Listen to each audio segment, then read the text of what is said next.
Hello po, andito na naman po tayo ngayon sa ano.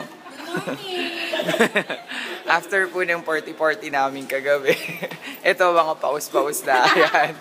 Saka puro lalaki ng eye bags. Mga naka-shades. Ayan. Asa na? Griselda. Ano ba, ikura ba yun? Ano ba yun? Kujira. Ayan. Mga naka-shades lahat. Tara, labas mo din yung shades mo. Oo, naka-shades na din, di ba? Ikaw na lang talaga. May shades nga ako nung face. Yun na lang, shades mo. Dali, kunin mo na. Dali. Kunin mo yung shades mo. Dali, para lahat tayo naka-shades.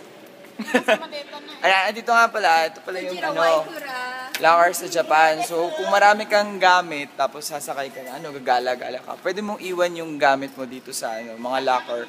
Tapos actually, nandito kami sa tawag ito, Chikatetsu, di ba? Tawag dito pa. Ito yung subway nila. So, kanina galing kami doon kami lumabas. Tapos, yun nga, tren to. Dito kasi sakay ng tren. Tapos, dito, naglagay kami ng gamit.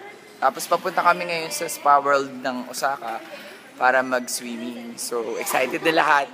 Kahit medyo paos. Go and go.